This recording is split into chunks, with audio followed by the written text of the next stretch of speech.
Bapa di dalam surga, kami berterima kasih Engkau memperkenankan kami untuk kami boleh sekali lagi mengenang sengsara, kematian, dan kebangkitan Yesus Kristus.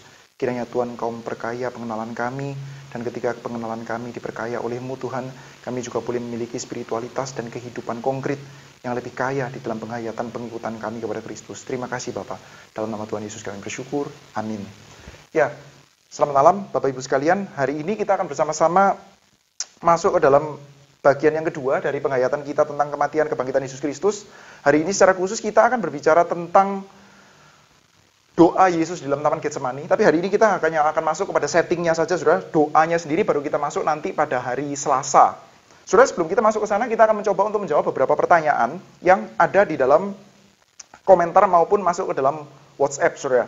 Jadi, sekali lagi, berkenaan dengan pembinaan iman Kristen ini, saudara kalau mau mengajukan pertanyaan, saudara bisa mengirimkan melalui WhatsApp atau melalui kolom komentar. WhatsApp-nya nanti ada di dalam keterangan, saudara, di dalam deskripsi. Ya, pertanyaan pertama, saudara. Tapi Pak, mengapa gereja-gereja banyak yang miss pengertian Paskah ini? Yang mana Paskah menyatakan kebebasan dari cara pandang dunia tentang si kuat dan si lemah kepada cara pandang si lemah lembut yang akan memiliki dunia. Karena gereja memang benar, selalu fokus kepada karya kematian dan kebangkitan Yesus saja, bukan berarti salah. Yang artinya berujung pada mujizat-mujizat, yang akhirnya berujung pada mujizat-mujizat seperti kuasa Yesus membangkitkan orang mati, mengapa tidak ada penekanan tentang dunia baru dalam pengertian Paskah di kebanyakan gereja. Saudara, saya coba parafrase pertanyaannya secara lebih singkat, saudara ya. Kemarin di dalam PIK yang kemarin kita bersama-sama membahas bahwa Paskah, kematian dan kebangkitan Yesus Kristus yang mengambil konteks Paskah. Maka kalau kita bicara tentang konteks Paskah, maka harusnya kita berbicara tentang satu buah dunia yang baru. Satu buah dunia yang bukan Mesir, saudara. Sementara di Mesir kita melihat adalah orang kuat itu mengeksploitasi orang lemah, dijadikan budak untuk kebutuhan orang-orang tingkat atas, saudara. Maka kematian dan kebangkitan Yesus Kristus yang kita hayati di dalam konteks Paskah harusnya, saudara, membawa pengertian bahwa kita saat ini juga dipanggil untuk hidup di dalam satu buah dunia yang baru. Satu buah dunia yang ramah bagi orang-orang kecil. Satu buah dunia yang mana dimiliki oleh orang yang lembut hatinya. Tapi kenapa? Sekarang kalau kita bicara tentang Paskah, kok fokusnya itu banyak bicara tentang, pokoknya Yesus bangkit itu adalah satu buah mujizat besar.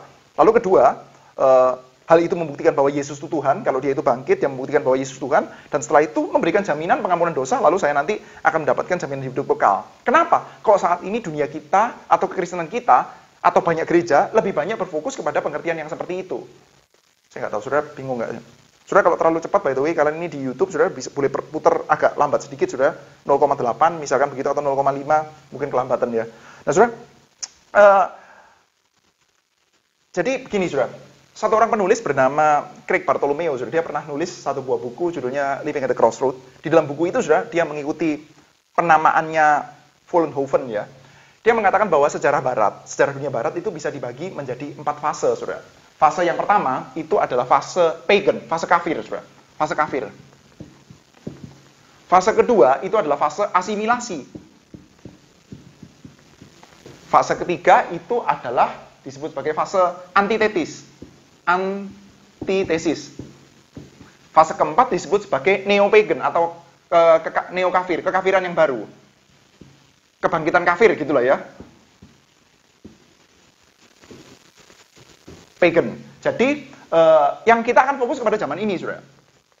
Ini kenapa kok disebut sebagai zaman kafir? Karena belum banyak dipengaruhi oleh kekristenan. Ini kenapa kok disebut sebagai zaman asimilasi? Karena pada waktu itu kekristenan mulai masuk ke dalam kekaisaran Romawi, saudara. Ini kenapa kok disebut sebagai antitesis? Saat ini yang kita sebut sebagai zaman modern itu, saudara, arti yang sangat positif.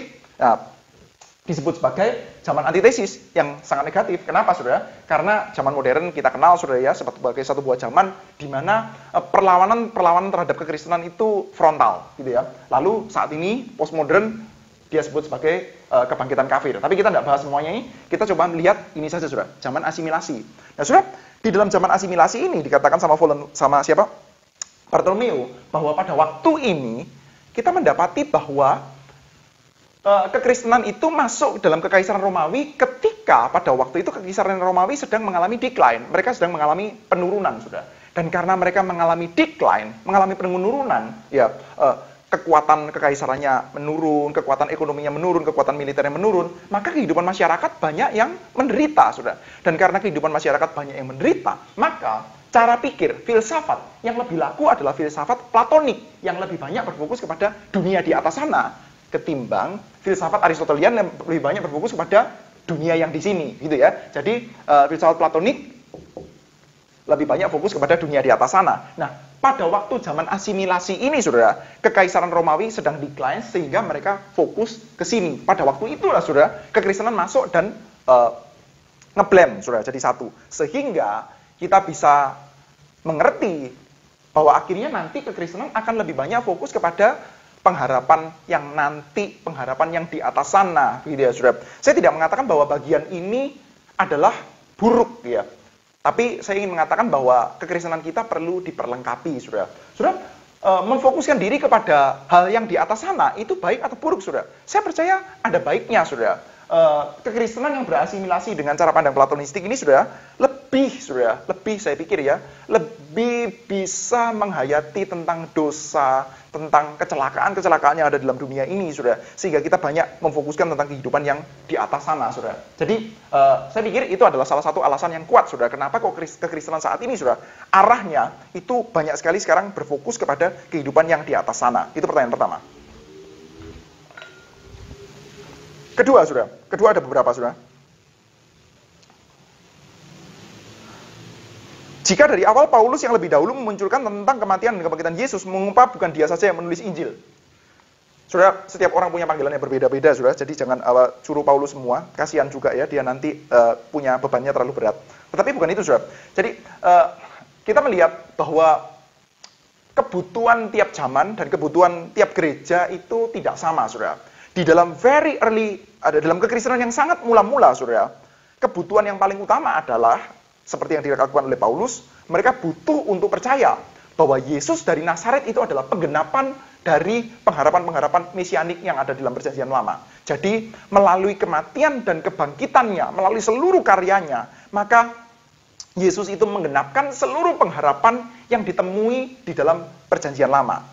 Maka, saudara, Paulus pergi ke sinagog-sinagog membicarakan hal itu, saudara. Orang-orang Kristen mula-mula membuktikan dan membicarakan tentang hal itu, yaitu bahwa Kristus adalah penggenapan dari semua hal-hal yang kamu harapkan di dalam perjanjian lama. Nah, tapi, saudara, setelah kekristenan itu makin lama makin berkembang, ada kebutuhan untuk katekisasi yang lebih lanjut. Ada kebutuhan untuk mengenal figur sentral mereka, yaitu Yesus Kristus secara lebih lanjut, saudara. Maka ada kebutuhan-kebutuhan, ada pertanyaan-pertanyaan tentang Yesus itu siapa, bagaimana kehidupannya, dan juga, saudara, ada juga kebutuhan-kebutuhan apologetis yang agak berbeda, saudara, setelah zaman itu bergeser, saudara. Misalkan, saudara, kebutuhan apologetis untuk menjawab bahwa ada tuduhan bahwa Yesus itu, misalkan, saudara, adalah anak haram. Maka dijawablah, saudara, tuduhan itu di dalam bagian Injil kita, di mana Yesus itu lahir dari anak darah Maria, misalkan begitu, saudara. Lalu ada tuduhan-tuduhan bahwa Yesus itu melawan Taurat, melawan hukum Sabat, dan lain sebagainya. Maka kebutuhan-kebutuhan apologetis itu dijawab di dalam narasi-narasi kitab Injil kita, yang kita tidak bisa dapati semuanya di dalam surat-surat Paulus. Jadi kalau pertanyaannya adalah, kenapa kok bukan Paulus yang menulis? Ya, kita tidak tahu, saudara, tapi yang pasti, kita tahu bahwa setiap orang punya panggilan berbeda-beda, dan kebutuhan tiap zaman juga berbeda-beda. Kedua, pada usia berapa kira-kira Yesus diperkenalkan oleh Yohanes Pembaptis? Diperkenalkan oleh Yohanes Pembaptis. Saudara, kalau kita boleh mengacu satu buah bagian kitab suci, dikatakan bahwa Yesus itu usianya sekitar 30 tahun, ketika dia itu memulai early ministry-nya dia, saudara. Jadi, kita nggak tahu sekitar berapa, tapi sekitar 30 tahun, menurut catatan kitab suci kita, saudara. Selanjutnya, bagaimana shift kepercayaan keyakinan orang Yahudi dari Yohanes Pembaptis ke Yesus setelah kematian Yohanes? Bila memang Yohanes adalah tokoh yang sangat besar bagi orang Yahudi, bukankah seharusnya mereka juga menghormati dan menerima Yesus? Thank you, Pak. Gini, saudara, bahwa Yohanes itu pernah menunjuk kepada Yesus, hal itu tidak membuat serta-merta seluruh pengikutnya Yohanes Pembaptis itu akan legowo di dalam menerima Yesus Kristus. Jadi, ini terjadi di mana-mana sebetulnya, saudara. Jadi, pertanyaannya kan, bila memang Yohanes tokoh sangat besar bagi orang Yahudi, bukan seharusnya mereka menghormati dan menerima Yesus Kristus. Jadi, saudara coba bayangkan saja, seorang pemimpin besar, saudara ya, misalkan ya, pemimpin negara, pemimpin gereja, ketua sinode yang sangat besar, saudara. Dia itu mengatakan, orang ini adalah wakil saya, orang ini adalah tangan kanan saya Saudara, apakah hal itu berarti semua pengikut akan mengikuti, saudara? Nggak tentu, saudara. Ada juga orang yang mungkin jealous, ada juga orang yang mungkin tidak setuju. Terlebih lagi, saudara, kalau kita bicara tentang orang-orang yang dari awal memang tidak simpatik terhadap Yohanes Pembaptis, saudara. Khususnya mereka para pembesar, saudara. Khotbahnya Yohanes itu kan amat sangat subversif, saudara. Jadi para pembesar ya tentu saja tidak bisa mengikuti Yesus Kristus, karena mereka juga sebetulnya agak antipati dengan Yohanes Pembaptis. Baik, kita akan masuk ke dalam topik kita hari ini, saudara, yaitu berkenaan dengan doa Yesus di dalam Taman Getsemani. Tapi sekali lagi, saudara, hari ini kita hanya akan melihat tentang pembukaan saja, saudara. Hari ini kita akan melihat setting saja. Isi doanya sendiri nanti akan kita bahas di dalam hari Selasa. Oke, saudara, kita akan masuk ke dalam topik kita hari ini. Saudara, kita perlu untuk terus mengingat bahwa setting doa Yesus di dalam Taman Getsemani ini adalah setting Paskah. Saya akan bacakan teksnya yang nanti kita akan bahas, nanti kita akan coba untuk lihat juga di dalam beberapa kitab Injil yang lain. Markus pasal 14, sesudah mereka menyanyikan nyanyian pujian, pergilah mereka ke Bukit Zaitun.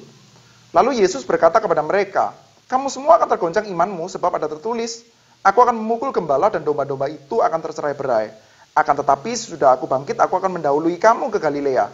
Kata Petrus kepadanya, biarpun mereka semua tergoncang imannya, aku tidak.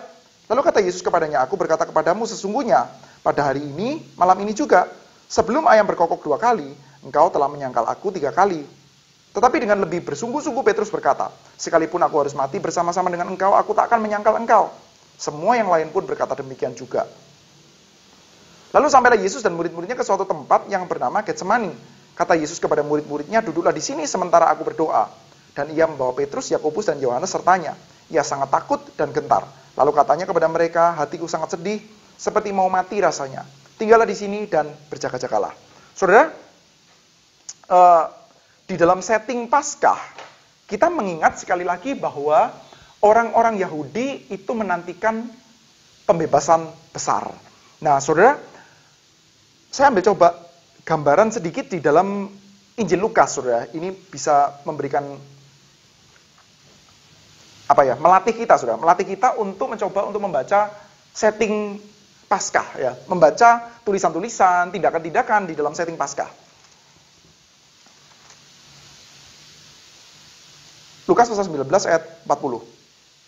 Ayat 39 dan 40. Beberapa orang Farisi yang turut dengan orang banyak itu berkata kepada Yesus, Guru, tegurlah murid-muridmu itu. Jawabnya, aku berkata kepadamu, jika mereka ini diam, maka batu ini akan berteriak. Saudara, ini artinya apa? Jadi, pada waktu Minggu Palma, hari Minggu yang kita peringati sebagai Minggu Palma, Yesus masuk ke Yerusalem, lalu orang-orang itu mengelulukan dia, lalu berkata, diberkatilah dia yang datang sebagai raja dalam nama Tuhan. Lalu orang-orang Farisi mengatakan bahwa suruh murid-muridmu diam. Lalu Tuhan Yesus mengatakan, kalau mereka diam, batu-batu ini yang akan berteriak. Yesus sedang mengatakan apa? Beberapa alternatif, saudara. Yang pertama, ya dia kesel saja sama orang Farisi, maka dia mengucapkan kalimat yang sarkastik, gitu kan ya. Saya percaya bukan itu jawabannya. Atau kedua, Tuhan Yesus sedang mengatakan, kalau kamu suruh muridku diam, saya juga bisa bikin, atau Allah juga bisa bikin yang namanya batu-batu itu berteriak. Saudara, intinya Tuhan sedang mengatakan bahwa dia bisa bikin mujizat. Allah akan bikin mujizat melalui dia. Kira-kira begitu, saudara. Tentu kita percaya bahwa Yesus itu membuat mujizat. Tentu kita percaya itu, saudara. Tetapi kalau kita membaca dalam setting Paskah, kita akan melihat ini bukan sekedar bicara bahwa Yesus bisa bikin mujizat. Tentu dia bisa. Tapi bukan itu, saudara, yang sedang dibicarakan. Yang sedang dibicarakan apa? Saya tertarik dengan seorang penafsir yang mengatakan bahwa bagian ini sedang mencatat tentang creation, tentang penciptaan yang kembali di dalam order yang semestinya. Saudara, di dalam cara pandang kekristenan, alam itu kan bukan sekedar alam, ya. Alam itu bukan sekedar alam semesta, bukan sekedar langit dan bumi dan ya pokoknya alam, saudara. Natur, bukan sekedar natur. Alam itu adalah ciptaan Tuhan. Alam itu adalah ciptaan yang berespon kepada Tuhan, meresponi panggilan Tuhan. Itulah alam, saudara. Jadi di dalam penciptaan, ya, creation, penciptaan, ya, P gitu ya, penciptaan, kita melihat ketika Tuhan Allah berkata, jadilah terang, maka terang itu nurut, terang itu jadi. Setiap kali Tuhan Allah katakan, jadilah, jadilah, hendaklah, kiranya, semua itu diresponi dengan kata yes oleh alam semesta. Jadi, saudara, ciptaan seluruhnya itu adalah keberadaan yang berespon dan berkata ya terhadap kehendak Tuhan. Tetapi pasca kejatuhan ya, setelah fall, kejatuhan ya, setelah kejatuhan, maka kita melihat bahwa ciptaan itu berespon secara menyeleweng dari ucapan-ucapan Tuhan. Makin lama makin menyeleweng gitu ya. Diawali dengan manusia, tentu saja Saudara. Manusia yang menyeleweng dari perintah Tuhan. Setelah itu kita juga bisa melihat bahwa tanah itu mengeluarkan onak duri. Lalu Saudara, kita melihat ke belakang sekali Saudara, ada manusia dimakan sama binatang buas, binatang saling bunuh, lalu manusia saling bunuh, lalu nanti apa bencana alam dan lain sebagainya. Kita melihat itu adalah apa Saudara? Adalah alam yang bertindak secara tidak sebagaimana mestinya. Tapi Saudara, Tuhan Allah berjanji bahwa suatu hari nanti akan ada pemulihan segenap ciptaan. Dan ketika segenap ciptaan itu dipulihkan, maka artinya adalah seluruh ciptaan itu akan menjadi satu buah orkestrasi besar yang kembali berkata, ya terhadap kehendak Tuhan. Nah, Saudara, hal itu sangat-sangat berkaitan dengan penebusan. Ya, penebusan. Penebusan itu bukan sekedar penebusan manusia, tapi penebusan seluruh ciptaan. Seluruh ciptaan akan kembali berespon, bereaksi seturut dengan apa yang disuruh oleh Tuhan. Nah, Saudara, kalau kita bicara tentang narasi pembebasan, narasi kelepasan, narasi penebusan besar di dalam pikirannya orang Israel, tentu saja salah satu yang paling besar yang ada dalam benak mereka adalah peristiwa Paskah. Israel keluar dari Mesir. Dan Saudara, apa yang kita dapati Saudara? Di dalam peristiwa Paskah, Israel keluar dari Mesir. Di dalam peristiwa penebusan, Israel keluar dari Mesir lalu nanti masuk ke dalam tanah Kanaan.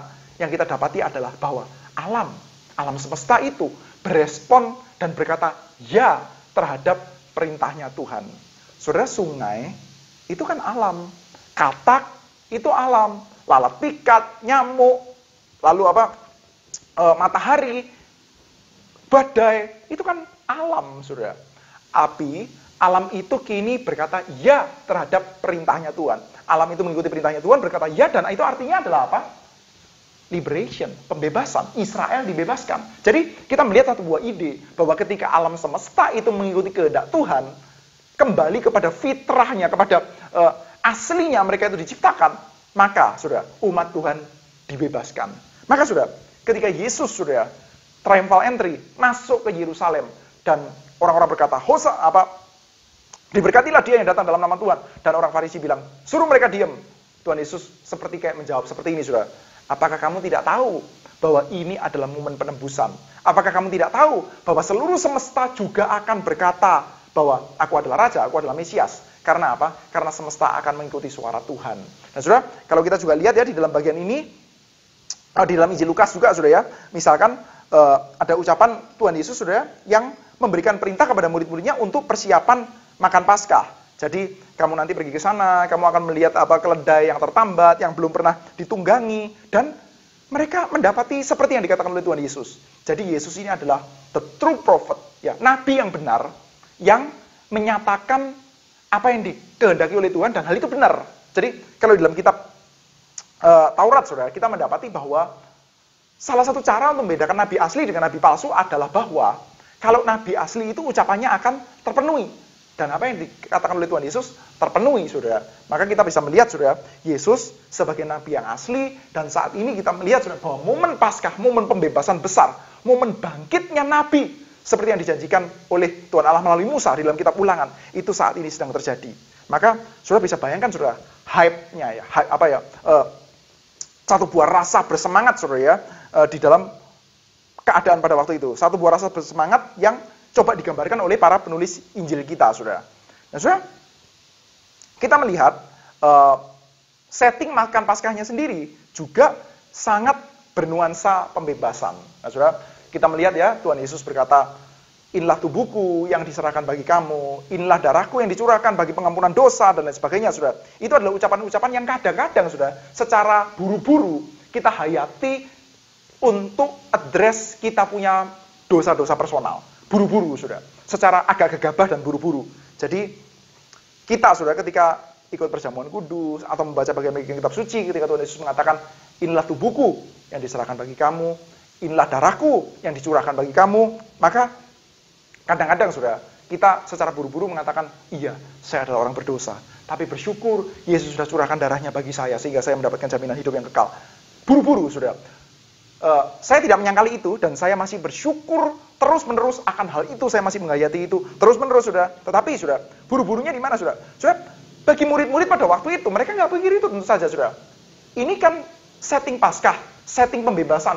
Dan Yesus itu digadang-gadang sebagai Mesiasnya orang Israel, saudara. Maka ketika Yesus makan Paskah bersama dengan murid-muridnya, mengucapkan kalimat-kalimat yang berkaitan dengan darah, kematian, saudara, yang ada dalam benak mereka adalah apa, saudara? Wah, ini patriot sejati, ini adalah prajurit sejati. Ini mirip seperti seorang prajurit yang mengatakan, mari kita mati di medan laga. Itu artinya bukan bahwa mereka itu kepingin mati, itu artinya adalah bahwa mereka itu membakar semangat, kita akan pemenangan pertempuran.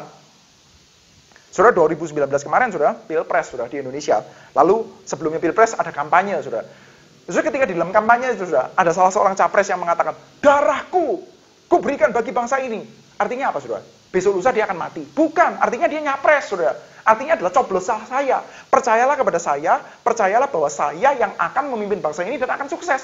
Artinya itu, saudara. Maka ketika ada capres yang mengatakan seperti itu, mereka tidak kebayang bahwa nanti dia akan mati, gitu ya. Jadi, juga kita bisa baca, saudara, hal yang berkaitan dengan prediksi para murid yang akan tercerai-berai. Dia mengatakan, nanti gembala akan dipukul, lalu domba akan tercerai-berai, saudara. Saudara, sekali lagi, ini bisa dibaca sebagai satu buah kalimat, kalimat lecutan semangat, ya. Yang mengerti perjuangan saya tidak banyak. Nanti hanya sedikit saja, lainnya akan kocar-kacir meninggalkan, gitu kan ya. Lalu tentu saja para pengikut yang setia akan mengatakan, tidak, kami akan ikut dengan engkau. Itu artinya apa, saudara? Artinya adalah bukan kami siap hidup menderita bersama-sama dengan engkau, kami siap dianiaya oleh pemerintah. Bukan, saudara, itu artinya adalah apa? Mari kita menangkan pertempuran.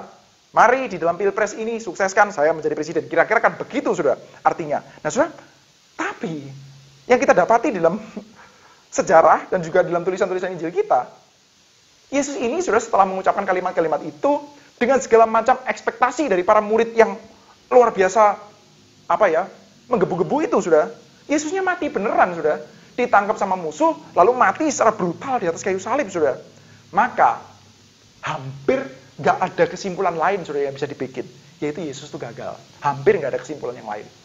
Nah, tapi, saudara, sekali lagi, kita mengingat bahwa para penulis Injil kita ini mengajukan, kalau zaman sekarang itu mirip seperti konspirasi teori gitu ya, teori konspirasi, saudara, teori bumi datar dan lain sebagainya.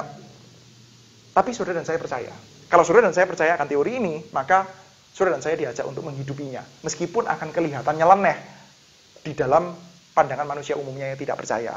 Nah, saudara, setelah, saudara, Yesus makan Paskah sebagai settingnya ya, Yesus dengan nuansa Paskah, nah kita melihat Yesus pergi ke Bukit Zaitun, ke satu buah tempat yang namanya Getsemani, lalu dia akan berdoa di sana, saudara. Hari ini kita akan merenungkan tentang doa Yesus di dalam taman Getsemani. Tapi kita belum masuk kepada doanya sendiri.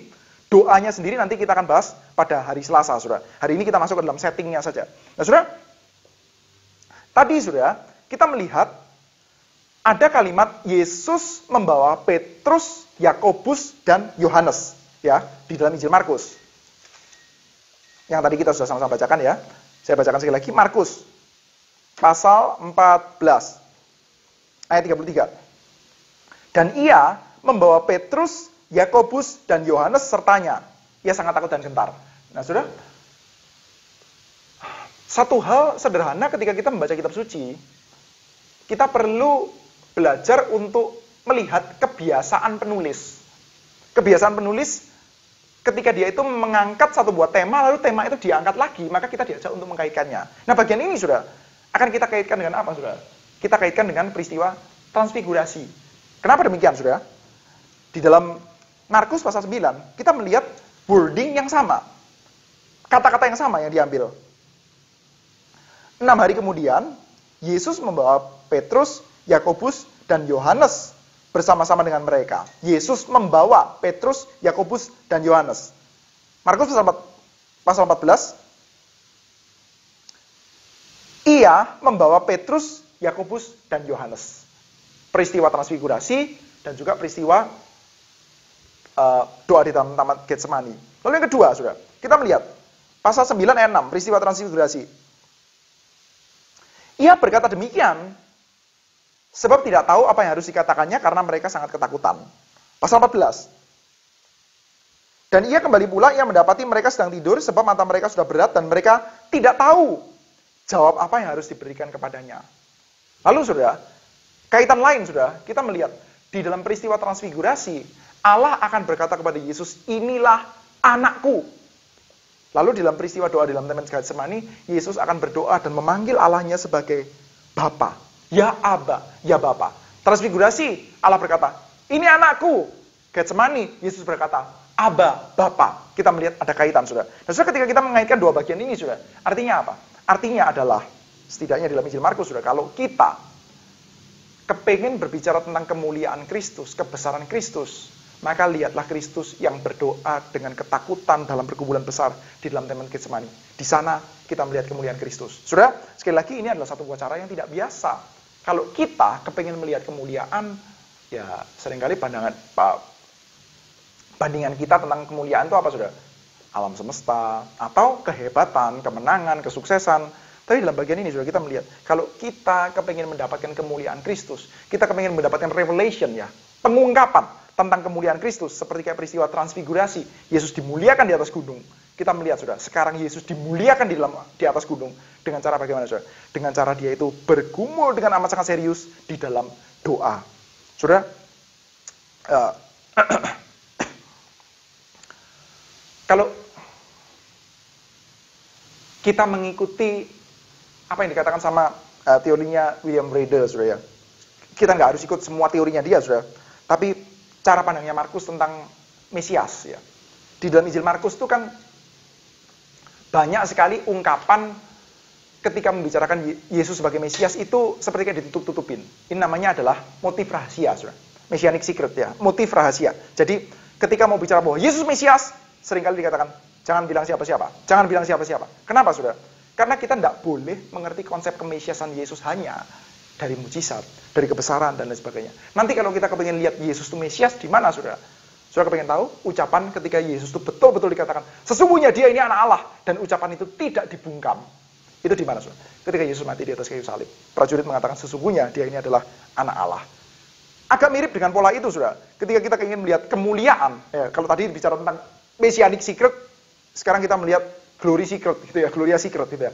Kalau tadi kita melihat mau bicara Yesus Mesias, nggak boleh dikaitkan sekedar dengan mujizat, tapi harus dikaitkan dengan bicara tentang salib, ya, kehinaan, kelemahan, kematian. Tapi saudara, di dalam bagian ini ketika kita bicara tentang kemuliaan Yesus, saudara, kita harus mengertinya di dalam potret Yesus yang sedang bergulat dengan serius di dalam doa.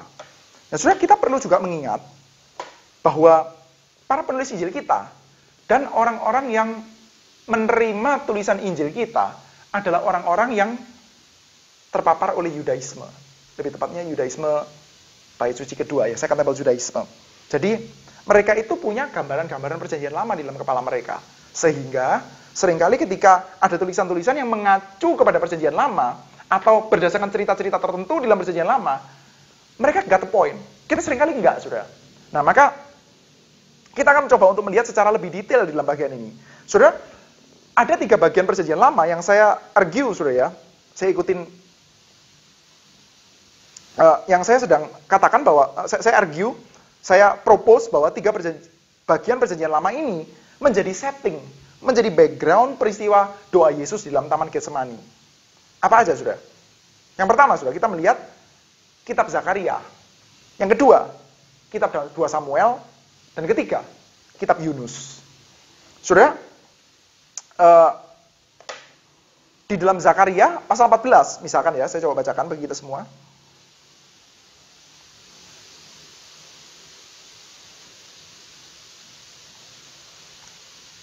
Zakaria pasal 14.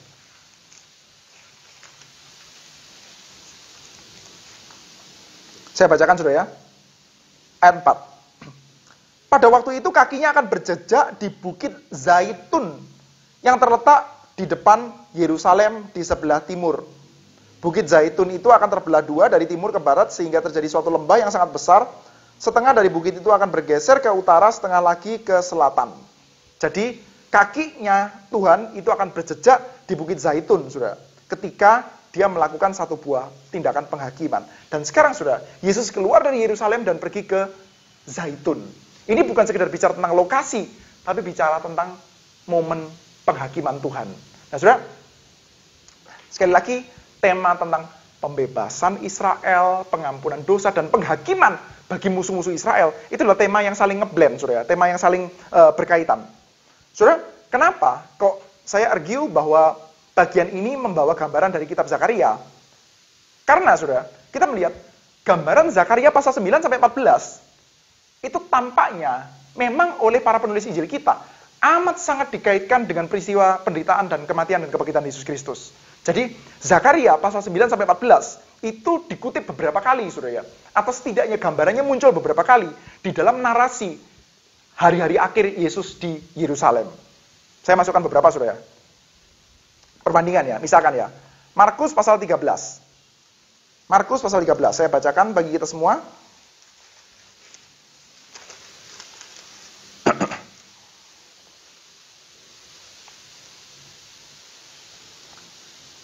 Ayat 3. Ketika Yesus duduk di atas bukit Zaitun, berhadapan dengan bait Allah, Petrus, Yakobus, dan Yohanes, dan Andreas bertanya sendirian kepadanya, katakanlah kepada kami bila manakah hal itu akan terjadi, dan apakah tandanya, kalau semuanya itu akan sampai kepada kesudahannya.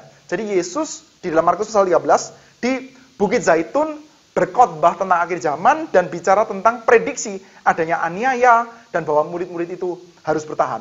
Demikian juga kitab Zakaria, saudara. Dalam kitab Zakaria juga berkata bahwa mereka itu akan dipukul, mereka akan scatter, gitu ya. Selanjutnya, saudara, kita juga lihat mundur ke belakang di dalam Markus pasal yang ke-11. Markus pasal 11. Di dalam ayat 1 sampai 10, di dalam peristiwa ketika Yesus dilulukan di Yerusalem, kita juga melihat ada echo dari Zakaria pasal 9, yaitu nats yang saya pikir saudara saya kebanyakan sudah tahu, saudara ya, yaitu Zakaria pasal 9, ayat 11 saya bacakan.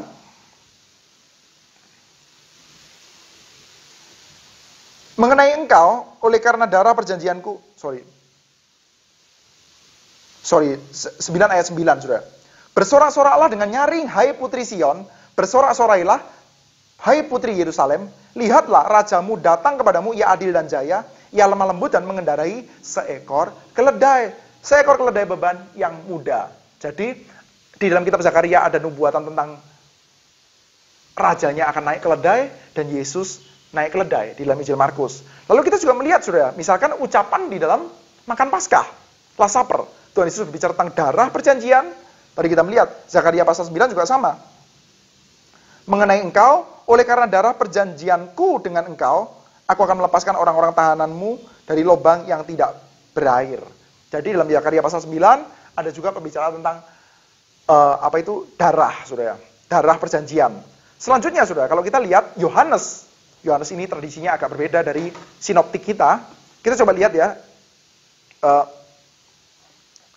Injil Yohanes pasal 19, saya bacakan bagi kita semua. Yohanes pasal 19.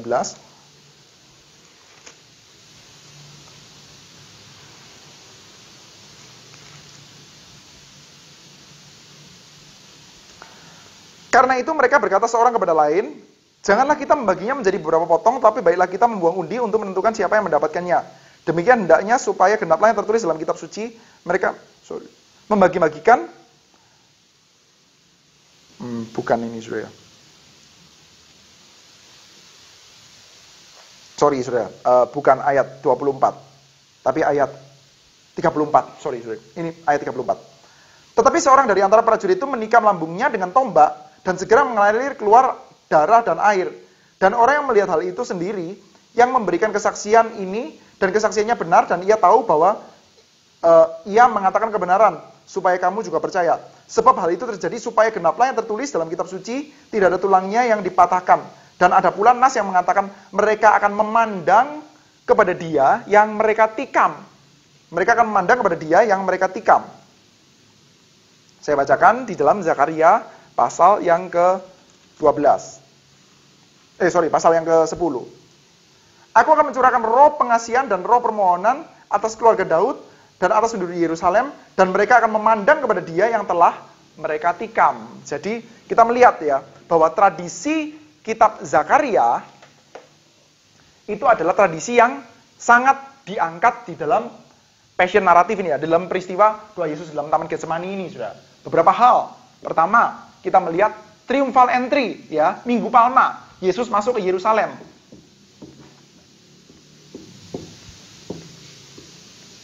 Ya, Yesus mengendarai keledai beban. Seperti yang ada di dalam kitab Zakaria. Lalu kita juga melihat, Saudara, misalkan di dalam Markus, sama-sama ketika Yesus itu khotbah di dalam Bukit Zaitun, ada berbicara juga tentang penderitaan. Sama di dalam kitab Zakaria juga berbicara tentang penderitaan. Mereka akan mengalami penghukuman dari Tuhan dan lain sebagainya, penderitaan. Lalu kita juga melihat, Saudara, di dalam kitab Zakaria, ucapan Last Supper, ya, ucapan makan Paskah, yaitu berkenaan dengan darah perjanjian. Itu ada juga di dalam kitab Zakaria. Lalu Injil Yohanes di dalam tradisi yang lain mengatakan ia memandang kepada yang mereka tikam, ya, pandang yang mereka tikam. Gambaran kitab Zakaria. Jadi Saudara, sampai sini kita melihat ada gambaran yang sangat kuat tentang peristiwa Yesus berdoa di dalam Taman Getsemani yang dikaitkan dengan kitab Zakaria. Nah, kitab Zakaria sendiri, Saudara, ketika berbicara tentang Bukit Zaitun, itu bicaranya apa? Bicaranya penghakiman. Nanti kita akan lihat, Saudara. Kita akan move kepada bagian yang kedua, Saudara. Bagian kedua, teks Perjanjian Lama yang juga diangkat di dalam peristiwa Yesus pergi ke Bukit Zaitun ini, Saudara. Apa, Saudara? 2 Samuel pasal 15, saya bacakan bagi kita semua. 2 Samuel pasal 15.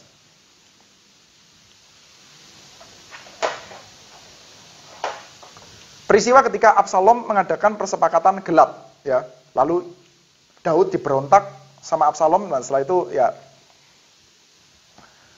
Daudnya harus pergi dari Yerusalem. Saya bacakan.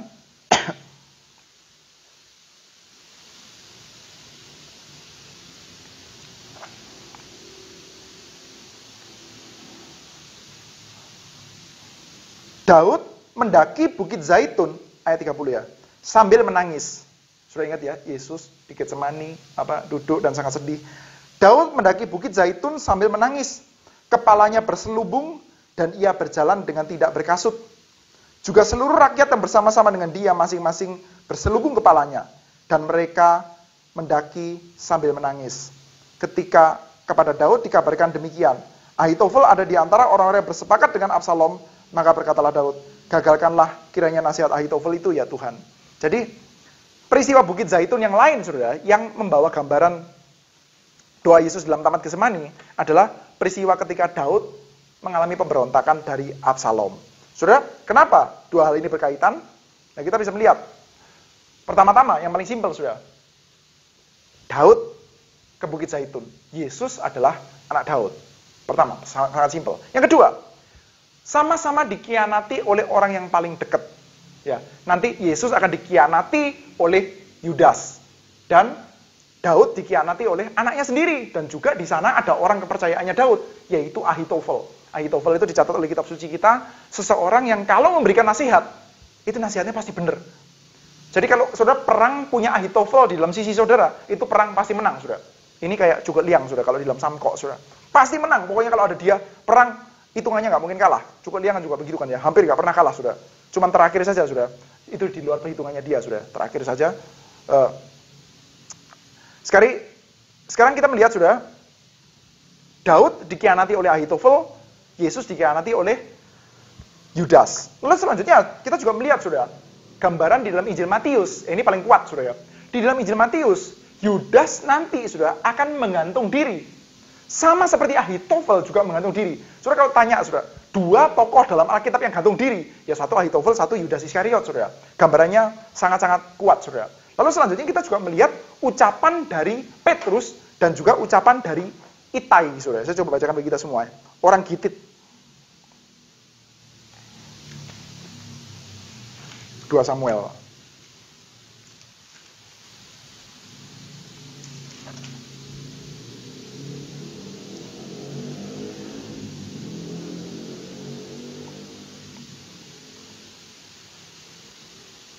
Saya bacakan ayat 19. 2 Samuel pasal 15. Lalu bertanyalah raja kepada Itai, orang Gad itu. Jadi ada orang Gad. Itai namanya. Mengapa pula engkau berjalan beserta kami? Pulanglah dan tinggallah bersama-sama raja, sebab engkau orang asing. Lagi pula engkau orang buangan dari tempat asalmu. Baru kemarin engkau datang masakan, hari ini aku akan bawa engkau menggembala bersama-sama dengan kami. Padahal aku harus pergi entah kemana. Pulanglah dan bawalah juga saudara-saudaramu pulang. Mudah-mudahan Tuhan menunjukkan kasih dan setia kepadamu. Tetapi Itai menjawab, Raja, demi Tuhan yang hidup dan demi hidup tuanku saja, di mana tuanku raja ada, baik hidup atau mati, di situ hambamu juga ada. Nah, saudara, ini kan paralel sekali, saudara, dengan apa yang dikatakan oleh murid-murid Tuhan Yesus ya. Jadi, khususnya Petrus ya. Saya siap mati buat engkau, saya siap masuk penjara dan mati bagi engkau, kira-kira begitu, saudara. Jadi, kita melihat ada paralel yang cukup jelas antara peristiwa 2 Samuel dengan peristiwa Yesus di dalam Taman Getsemani. Ya, kita melihat paralelnya apa saja, saudara. Ya, pertama ini sangat jelas ya, yaitu sama-sama zaitun. Ya, kalau di dalam Injil Yohanes Kidron yang diangkat, saudara ya. Tapi sama, lokasinya kurang lebih mirip, saudara. Jadi zaitun, sama-sama lokasi, ya. Yang pertama lokasi. Kedua, sama-sama dikhianati orang dekat.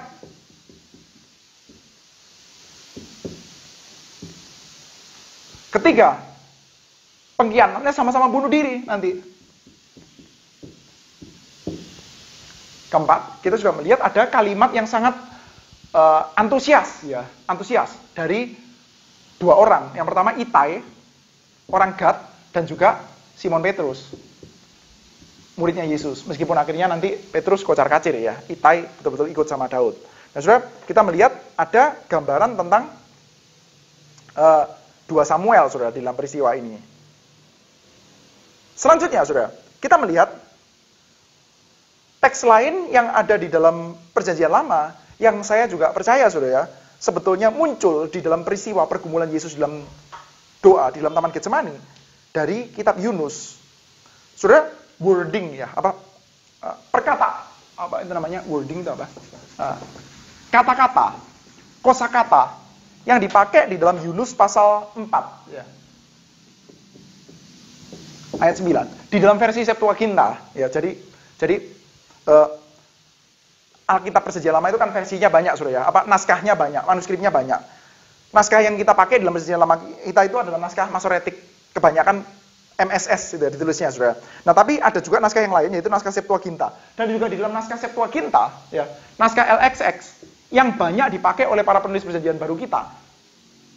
Kosakata yang ada dalam Yunus pasal 4 itu sangat dekat dengan ucapan Tuhan Yesus yang mengatakan bahwa hatiku sangat sedih, seperti mau mati rasanya. Saya bacakan dari kitab Yunus ya, pasal 4 ayat 8 dan 9.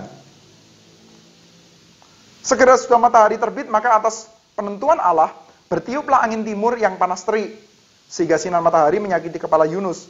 Lalu rebahlah ia lesu dan berharap supaya mati. Katanya, lebih baik aku mati daripada hidup. Tetapi berfirmanlah Allah kepada Yunus, layakkah engkau marah karena pohon jara itu? Jawabnya, selayaknya lah aku marah sampai mati. Nah, kita tidak bahas kitab Yunus, sudah, tapi kita melihat ada paralelnya, sudah. Paralelnya ini tidak sebanyak bagian yang tadi, sudah, tapi ini paralelnya berkaitan dengan wording, dengan kosakata, ya, wording atau kosakata di dalam LXX. Jadi sekali lagi, gini, Yunus pasal 4 ayat 9 di dalam versi Septuaginta atau versi LXX itu kosakatanya sangat mirip dengan ucapan Tuhan Yesus seperti mau mati rasanya. Oke, saudara. Jadi nanti kita akan melihat ya secara cepat ya, saudara. Kita akan coba untuk melihat bagaimana kita akan melihat secara cepat bagaimana cerita setting doa Yesus dalam Taman Getsemani di dalam terang pembacaan beberapa kitab di dalam Perjanjian Lama tadi, saudara ya. Oke, saudara. Pertama, kita akan melihat naskah yang pertama, Zakaria pasal 4. Ya, tadi kita sudah melihat Zakaria pasal 14. Tadi kita sudah melihat teksnya, saya bacakan sekali lagi, saudara. Ini adalah berbicara tentang penghakiman Tuhan. Sesungguhnya akan datang hari yang ditetapkan Tuhan, maka jarahan yang dirampas daripadamu akan dibagi-bagi di tengah-tengahmu. Aku akan mengumpulkan segala bangsa untuk memerangi Yerusalem. Kota itu akan direbut, rumah-rumah akan dirampoki, dan perempuan-perempuan akan ditiduri. Setengah dari penduduk kota itu harus pergi ke dalam pembuangan, tetapi selebihnya dari bangsa itu tidak akan dilenyapkan dari kota itu. Kemudian Tuhan akan maju berperang melawan bangsa-bangsa itu seperti ia berperang pada hari pertempuran. Pada waktu itu, kakinya akan berjejak di Bukit Zaitun, dan kakinya akan berjejak di Bukit Zaitun, di Bukit Zaitun yang terletak di depan Yerusalem di sebelah timur. Jadi saudara, di dalam Zakaria pasal 14, ada kabar bahwa ya Israel dihukum sama Tuhan dan sebagainya. Tetapi saudara, nanti Tuhan Allah akan menjatuhkan penghakiman. Ya, saudara, bagi orang Yahudi, ketika bicara tentang penghakiman Tuhan, mereka itu pikiran mereka, ya, judgment ya, penghakiman.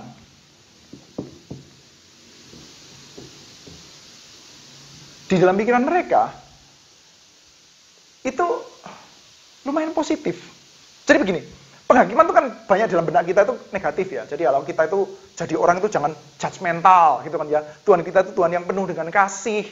Jangan dikit-dikit menghakimi orang. Jadi sense tentang menjatuhkan penghakiman itu kayaknya negatif sekali. Kadang-kadang kalau kita ngomong, kamu jadi orang itu jangan suka menghakimi. Wong Tuhan kita aja loh mengasihi, kan gitu kan ya. Jadi gambaran penghakiman itu dalam benak kita itu agak negatif. Nah, orang Yahudi punya gambaran penghakiman yang negatif nggak? Punya sih. Mereka itu percaya bahwa mereka dihakimi oleh Tuhan Allah dengan sangat keras sehingga mereka dibuang. Tapi setelah mereka mengalami pembuangan, setelah mereka mengalami penghukuman dari Tuhan Allah yang sangat keras, dan mereka dizolimi oleh banyak bangsa-bangsa asing, maka sense tentang penghakiman itu bergeser. Kenapa, saudara? Mereka mulai berasa, ya Tuhan, kami berdosa. Ya Tuhan, kami sudah dihakimi. Dan sekarang Tuhan, setelah kami dihakimi oleh-Mu, sekarang gilirannya musuh-musuh kami. Sekarang gilirannya, sekarang waktunya Engkau kembali akan berbelas kasihan kepada kami, kembali menolong kami, dan menjatuhkan penghakiman kepada musuh-musuh kami. Saudara, hal itu adalah gambaran yang sangat kuat kan ya, di dalam kitab Habakuk. Misalkan, dalam kitab Habakuk ada Habakuk yang berdoa, saudara. Tuhan, lihatlah bangsamu ini ya, penuh dengan kekerasan. Lalu Tuhan Allah mengatakan, oke, aku akan hukum mereka. Aku akan hukum mereka pakai orang-orang Kasdim, pakai orang-orang Babel. Dan nanti Habakuk bingung, lu kok bisa? Yang menghukum kami itu adalah orang-orang yang lebih jahat. Tapi Tuhan mengatakan bahwa yang lebih jahat itu juga akan dihukum oleh Tuhan. Nah maka saudara, mereka orang Yahudi sudah mengalami penghukuman dari Tuhan. Saudara, berita di dalam Yesaya pasal 40 misalkan, saya coba bacakan bagi kita semua. Ya.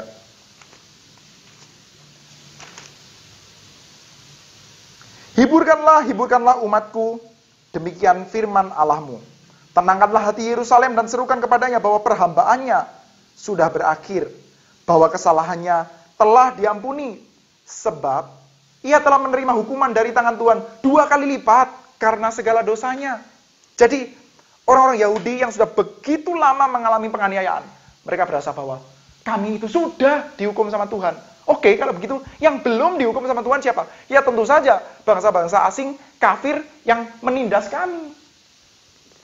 Ya, jadi ketika berbicara tentang judgment, penghakiman, saudara, di dalam benaknya orang Yahudi, ini adalah waktunya kami mengalami pembenaran, karena kami sudah dihakimi, sudah dihukum, kami mengalami pembenaran, dan mereka, musuh-musuh, akan mengalami yang namanya hukuman dari Tuhan.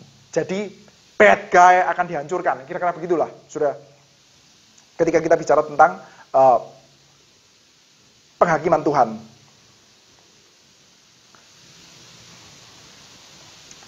Saudara, kita mungkin tidak terlalu mudah ya di dalam menghayati hal ini ya. Karena kita saat ini itu ketika berbicara tentang dosa, penghakiman, itu arahnya itu cenderung personal. Jadi, gini, mungkin kita lanjutkan dulu aja. Kita lanjutkan sedikit ya. Jadi gini, di dalam penuturan para penulis Injil kita, dia memberikan semacam plot twist, saudara ya, berkenaan dengan peristiwa Yesus di Bukit Zaitun ini, saudara. Jadi dalam benak mereka akan ada penghakiman, akan ada penjatuhan penghukuman bagi para musuh-musuh kami. Lalu ada plot twist, saudara. Plot twistnya adalah apa? Di dalam bagian yang kita baca, peristiwa Getsemani, lagi-lagi mengangkat dari gambaran kitab Zakaria, saudara. Saya coba bacakan bagi kita semua, tapi dalam versi ini, saudara. Kata Yesus kepada mereka, kamu semua akan tergoncang imanmu, sebab ada tertulis, aku akan memukul gembala, dan domba-domba akan tercerai-berai. Kitab Zakaria juga, saudara. Aku akan memukul gembala, dan domba-domba akan tercerai-berai. Loh, tadi katanya, kami sudah tunggu-tunggu penghakiman, tapi sekarang setelah penghakiman datang, penghakimannya itu akan apa, saudara, yang terjadi? Yesus akan dipukul, dan murid-murid akan tercerai-berai, saudara. Loh, ini penghakimannya kok jadi kena kami lagi? Kira-kira begitu, saudara. Jadi, pendek kata begini. Saudara itu menunggu-nunggu bahwa orang berdosa akan dihukum. Saudara, selama beratus-ratus tahun ya, Israel selama beratus-ratus tahun itu dizolimi sama bangsa-bangsa asing, dan mereka menantikan, setiap kali mereka berdoa, Tuhan jatuhkan penghukuman kepada orang berdosa. Tuhan jatuhkan penghukuman kepada orang berdosa. Tuhan jatuhkan penghukuman kepada orang berdosa. Dan mereka tidak terlalu susah untuk mendoakan itu, karena apa? Karena mereka sudah dihukum. Mereka tahu mereka berdosa, mereka sudah dihukum, dan sekarang waktunya, sekarang gilirannya, take turn dong, gantian, gitu kan ya. Tadinya, Israel sudah dihukum, sekarang gantian ya, musuh-musuhnya Israel waktunya dihukum. Sekarang posisinya adalah Israel sebagai orang benar dan musuh-musuhnya sebagai orang yang tidak benar. Nah, saudara, ada kecenderungan ya seringkali orang yang ditindas itu cenderung ada di dalam posisi yang lebih menganggap diri itu lebih benar. Jadi orang ditindas itu punya semacam kayak psikologi bahwa kami itu benar. Karena memang yang menindas itu salah, itu kan jelas, clear kan ya. Penindasan itu salah. Jadi yang melakukan penindasan itu pasti salah. Nah, kalau yang menindas salah, yang ditindas, apa ya pasti benar? Kan ya enggak, saudara. Tapi psikologinya orang yang ditindas itu jadi kayak pasti benar. Saudara baru saja ngerampok bank, saudara. Bawa uang ya di dalam kantong. Setelah itu di tengah jalan saudara dirampok sama orang, saudara. Maka saudara menyesal, kesal, dan saudara, Tuhan, jatuhkanlah penghukuman kepada para perampok. Nah, saudara baru saja ngerampok. Kira-kira kan gitu, saudara. Jadi enggak mudah. Di dalam psikologinya Israel, saudara, psikologinya umat Tuhan, mereka itu menanti-nantikan penghakiman. Karena apa? Karena mereka merasa pertama, kami sudah dihukum. Kedua, sekarang bad guy-nya, musuhnya, yang harus dihancurkan adalah bangsa-bangsa asing. Tapi, kita mendapati satu buah twist, saudara, di dalam kitab Markus ini, ya, saudara. Ketika Yesus di dalam doa, di dalam Taman Getsemani, dikatakan, lagi-lagi mengangkat dari kitab Zakaria, gembala akan dipukul, dan murid-murid akan tercerai-berai. Loh, kok bisa, saudara? Kok dihukum lagi, saudara? Jawabannya simple. Karena ya mereka nggak berhenti jadi orang berdosa. Israel tuh nggak berhenti jadi orang berdosa. Mereka tetap berdosa. Saudara, kita ya kadang-kadang tidak mudah menghayati hari ini karena beberapa hal. Pertama, kita banyak orang-orang reform sangat didoktrin dengan doktrin universalitas dosa. Semua manusia sudah berdosa dan kehilangan kemuliaan Allah gitu ya. Jadi kalau saudara tanya sama siapapun saja, orang berteologi reform, apakah kamu orang berdosa? Mereka akan menjawab dengan teguh, ya, saya orang berdosa. Gitu ya. Mulai kecil sudah dididik bahwa kita orang berdosa.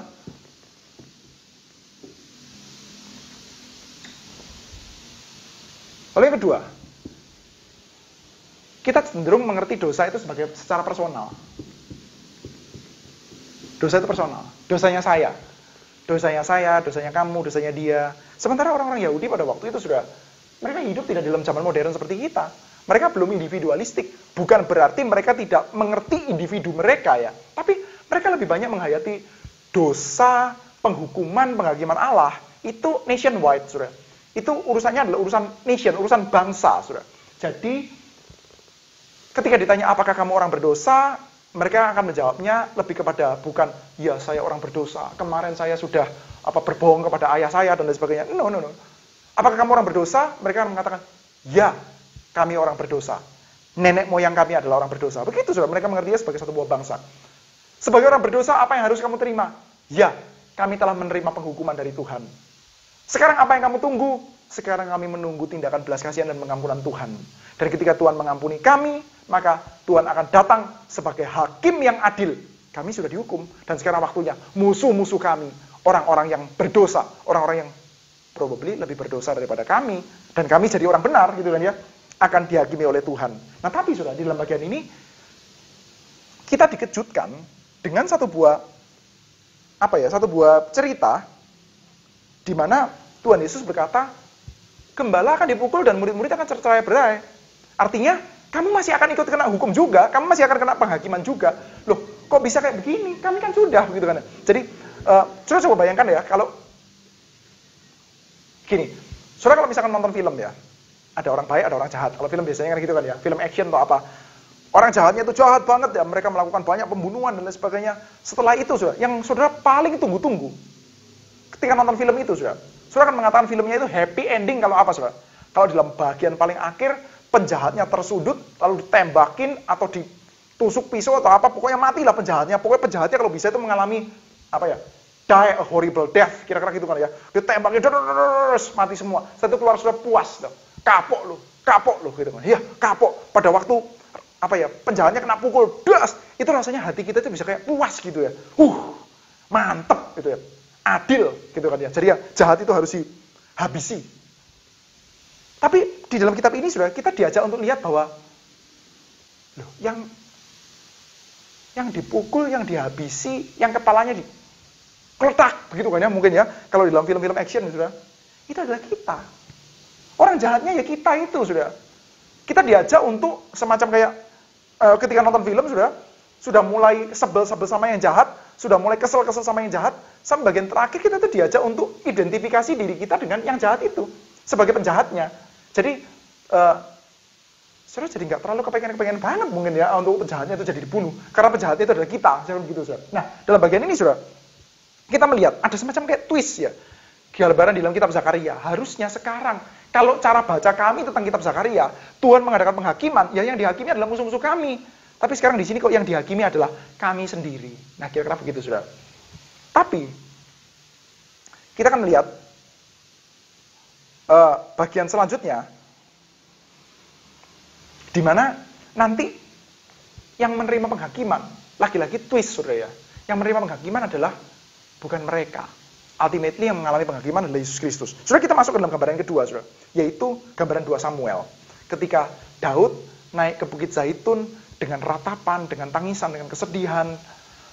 Mirip seperti Yesus naik ke Bukit Zaitun, setelah itu dia berdoa dengan kesedihan, dengan rasa yang sangat berat, saudara. Nah, kita melihat ada paralel dan ada pembedaan, saudara. Saudara, dalam peristiwanya Daud, ya, Daud itu bisa sampai mengalami pemberontakan Absalom. Karena apa? Runutan ceritanya bagaimana, saudara? Runutan ceritanya adalah, pertama, saudara, yang paling awal ya, Daud itu, kita starting dari sini ya, Daud itu mengorbankan orang yang dianggap tidak terlalu penting, yaitu orang asing, namanya Uria. Uria ini orang Het. Untuk kepentingannya dia, untuk kemauannya dia, untuk kesenangannya dia, yaitu mendapatkan Batsheba. Ini sudah noda darah di dalam pemerintahannya Daud, saudara. Dia mengorbankan Uria. Nah, kita melihat, saudara, Daud mengorbankan Uria itu kan terang-terangan ya, saudara ya. Dia ambil Batsheba, dan setelah itu dia lihat, ternyata ini sudah punya suami nih. Oke, selesaikan masalahnya, suaminya panggil pulang, suruh tidur sama istrinya, selesai. Tapi suaminya nggak mau, saudara. Dia ngomong, aduh, saya mengingat kepada tabut Tuhan, saya mengingat pada Tuhan Yoab yang ada dalam medan peperangan. Oke, kalau gitu, namanya juga Uria, udah, selesaikan saja. Urusan sama orang kecil kayak begini nggak terlalu sulit. Ini juga prajurit bayaran, mungkin ya orang Het. Ini bukan orang Israel, saudara, orang Het. Jadi ya, sudah, tulis surat, habisi Uria. Caranya bagaimana, saudara? Caranya supaya kelihatan habis dalam peperangan, masuk ke dalam peperangan paling dahsyat, ditinggal, saudara. Urianya mati. Pendek kata, tangannya Daud itu berdarah, saudara, untuk Uria orang Het. Mengorbankan orang kecil, mengorbankan nobodies untuk kepentingan penguasa. Nah, ini Daud menjadi tidak berbeda dengan raja-raja Mesir, saudara. Mengorbankan orang kecil, mengorbankan yang nobodies, yang dianggap nobodies, untuk penguasa. Tuhan sangat jijik dengan peristiwa ini, saudara. Nah, maka, saudara, Tuhan Allah akan menghukum mereka. Tuhan Allah akan menghukum Daud melalui apa, saudara? Tuhan mengatakan bahwa pedang tidak akan lepas dari keturunanmu. Dan nanti kita lihat, saudara, keturunannya Daud itu akan terus-menerus berebut ambisi kuasa dengan cara pedang, saudara. Pertama, kita melihat Amnon. Nanti akan melakukan bully kepada Absalom. Amnon ini kan anak sulungnya Daud ya, harusnya putra mahkota ini, harusnya menjadi raja ini, Amnon. Dia melakukan bully kepada Absalom dengan cara apa? Memperkosa Tamar. Kadang-kadang saudara mungkin pernah bingung ya, membaca peristiwanya Amnon dan Tamar. Ini Amnon dan Tamar ini gimana sih? Amnon tuh katanya jatuh cinta sama Tamar, setelah diperkosa kok jadi benci. Loh ini gimana ini? Loh, ini bukan sekedar urusan cinta dan benci, saudara. Ini bukan romansa seperti itu, saudara. Ini adalah cerita apa, saudara? Cerita perebutan kuasa. Amnon anak sulung, harusnya putra mahkota. Tapi Absalom lebih charming, lebih banyak menarik bagi masyarakat. Jangan-jangan nanti yang dapat kepercayaan masyarakat lebih gede Absalom, saudara. Jadi, ya dia melakukan bully. Tunjukkan kepada Absalom bahwa saya ini lebih berkuasa, lebih kuat, dan saya yang lebih berhak. Maka Tamar diperkosa. Tapi setelah itu sudah yang terjadi adalah Amnon dibunuh sama Absalom. Lalu Absalom mengasingkan diri. Dan setelah Absalom pulang sudah ya, nanti Absalom akan melakukan kudeta. Ya. Nah ketika Absalom melakukan kudeta ini sudah, maka Daud keluar dari Yerusalem. Lalu dia naik ke Zaitun. Daud. Jadi sudah, Daud naik ke Zaitun membawa beban yang sangat berat. Beban apa? Beban dosa. Dosanya siapa? Dosanya dia sendiri.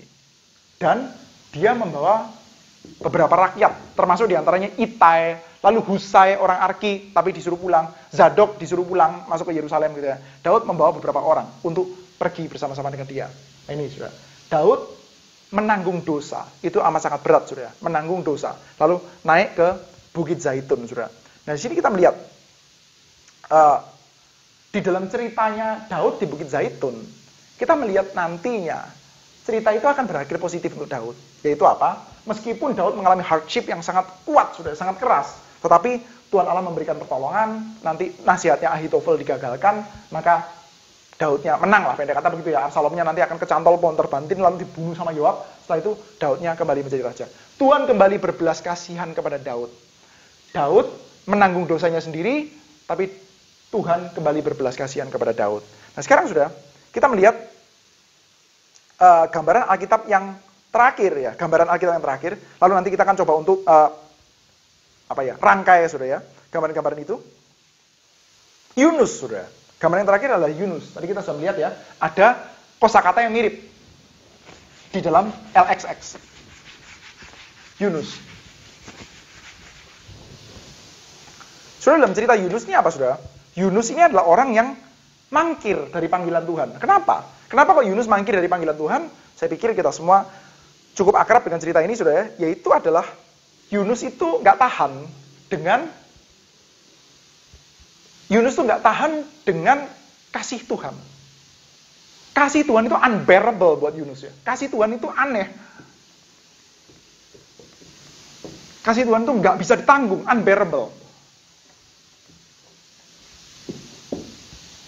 Nggak sabar lihat Tuhan berbelas kasihan kepada orang-orang Niniwe, gitu ya.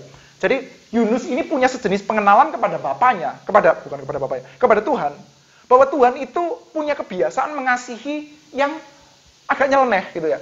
Kebiasaan mengasihinya mungkin kalau zaman sekarang sudah ya dianggap bodoh lah. Kebiasaan mengasihi yang bodoh banget, kira-kira gitu ya. Itu pengenalan Yunus kepada pribadinya Tuhan, dan itu nggak bisa tanggung dia. Jadi kita melihat ya, Tuhan itu memerintah kepada Yunus. Yunus, pergi kepada Niniwe. Ya, dan Yunus ini kan nabi yang sudah kalau kita lihat ya di dalam gambaran kitab Yunus sendiri ya. Yunus ini adalah nabi yang tukang marah-marah, Saudara. Tuhan pun dimarahin, Saudara. Ini siapa lagi yang berani kayak begini, Saudara ya? Ini kalau di dalam gereja saya, ada beberapa kayak gini, Saudara. Kalau di dalam gereja-gereja lah ya, dalam gereja tempat saya melayani juga begitu, Saudara. Saudara, ada jagoan-jagoan tertentu yang sangat cocok dipakai untuk berbicara hal-hal tertentu, Saudara.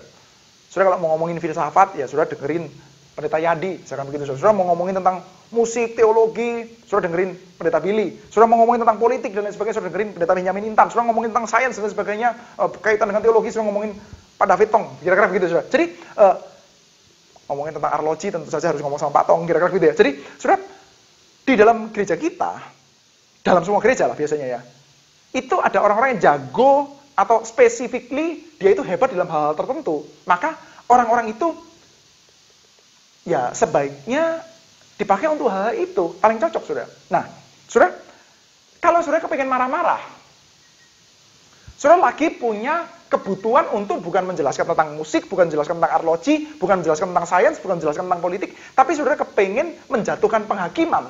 Maka saudara kirimlah orang yang paling cocok untuk menjatuhkan penghakiman. Cari figur pendeta yang tukang marah-marah. Yang pokoknya, ya nggak tahu ya, super mudi atau gimana, tuh suka marah-marah lah. Siapa itu saudara? Ya saudara nggak usah cari pendeta gereja saudara gitu kan ya. Nggak usah cari pendeta GRI juga saudara. Karena kita nggak ngomongin GRI saudara. Tuhan punya stok juga saudara. Tuhan juga punya stok nabi yang tukang marah-marah. Karena dia lagi kepengen marah sama Niniwe. Dan Tuhan ambil stok yang paling tepat, saudara. Nabi tukang marah. Yaitu nabi siapa? Nabi Yunus. Nah, ini nabi tukang marah, saudara. Tuhan aja dimarahin. Aku layak marah sampai mati. Loh, ini apa enggak? Kurang apa lagi, saudara, Yunus ini? Nabi tukang marah, saudara. Nah, Tuhan sudah sangat marah sekali kepada Niniwe. Sangat marah. Maka, Tuhan ngomong sama Yunus, saudara. Kalau kita lihat di dalam kitab Yunus ya, ucapannya begini. Datanglah firman Tuhan kepada Yunus bin Amittai demikian, bangunlah, pergilah ke Niniwe, kota yang besar itu, berserulah terhadap mereka, karena kejahatannya telah sampai kepadaku. Berserulah kepada mereka, karena kejahatannya telah sampai kepadaku. Loh, dosanya orang Niniwe itu sudah numpuk sampai ke sorga, sudah nggak karu-karuan, sudah. Maka sekarang Yunus, kamu mesti seru. Dan seruannya adalah seruan apa? Seruan penghakiman, sudah. Jadi, ini sudah sangat tepat. Tuhan mau menghakimi Niniwe, panggil nabi yang tukang menghakimi. Tapi sudah, nabi tukang ngamuk ini sudah, nabi tukang ngamuk ini tahu. Dia kenal satu hal, yaitu bahwa Tuhan itu punya cinta yang unbearable. Punya gaya mengampuni yang susah sekali untuk dipikir, sudah. Maka, dia tahu. Halah, paling-paling, entar setelah saya marah-marah, mereka tobat, terus Tuhan gak jadi menghukum. Paling-paling kayak begitu. Maka Yunus yang tahu kebiasaannya Tuhan. Yunus itu tahu, mengenal Tuhan yang seperti itu. Maka dia kabur, saudara. Dia caw. Dia caw di dalam perjalanan menuju ke Tarsis, saudara. Maka terkena gelombang, badai, dan lain sebagainya, saudara. Dan ketika hal itu terjadi, saudara, semua di dalam kapal itu berdoa dan lain sebagainya. Yunusnya tenang tidur. Tidur.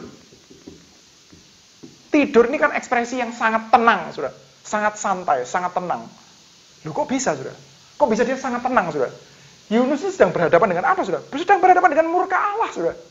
Badai yang besar itu kan karena murka Allah, dan dia tahu itu dengan jelas. Nanti ketika berhadapan dengan orang-orang, dia akan mengatakan, ini adalah gara-gara saya, gitu kan ya. Jadi Yunus itu tahu tuh, badai gara-gara murka Tuhan, tapi dia bisa tenang. Saudara, kalau berhadapan dengan murka Tuhan dan bisa tenang, nggak tahu itu gimana lagi, saudara. Saudara, belakangan ya, karena coronavirus dan lain sebagainya, saudara, saya sempat lihat satu buah meme, saudara, dan satu buah gambar gitu ya. Gambar itu kutipan dari siapa saya lupa. Kira-kira tulisannya adalah begini: takut akan Tuhan itu akan bikin ketakutan terhadap semua hal yang lain itu sirna. Kira-kira begitu. Jadi kalau saudara bertemu dengan ketakutan yang lebih besar, maka ketakutan akan hal yang kecil akan sirna. Saudara kalau sangat takut kepada kemuliaan Tuhan dan dosa, saudara akan sedikit sekali takutnya kepada COVID-19. Yunus, saudara, sangat sedikit takutnya kepada kemuliaan, kepada kemarahan Tuhan. Di tengah-tengah amukan Tuhan, badai itu ya, yang dahsyat itu ya, dia tidur, saudara. Kenapa? Jawabannya, karena dia takut dengan hal yang lebih besar. Saudara, kita boleh tanya, ketakutan apa yang lebih besar daripada ketakutan terhadap murka Allah? Ketakutan terhadap apa? Ini, saudara, ketakutan terhadap kasih Allah. Itu yang terjadi dengan Yunus, saudara. Maka yang terjadi adalah Yunus, ya sudah, dia tidur. Setelah itu dia mengatakan, ketahuilah bahwa ini adalah gara-gara saya. Tuhan sedang murka sama saya.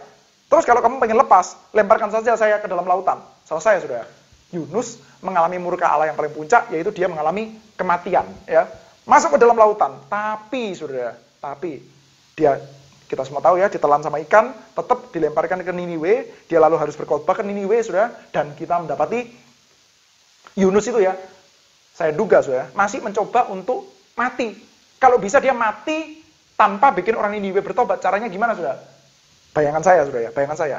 Yunus akan mengucapkan seluruh kalimat yang paling keras, saudara. Saudara, ini kan konteksnya simpel ya. Jadi,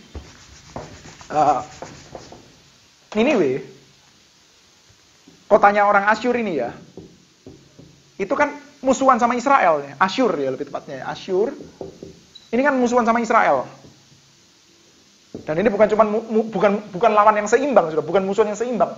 Israel ini dihabisi sama Asyur habis-habisan. Saudara coba bayangkan ya. Saudara mendapati rekan-rekan sebangsa, saudara, mungkin anak, mungkin istri dibunuh, diperkosa, dihancurkan, habisi sama Asyur.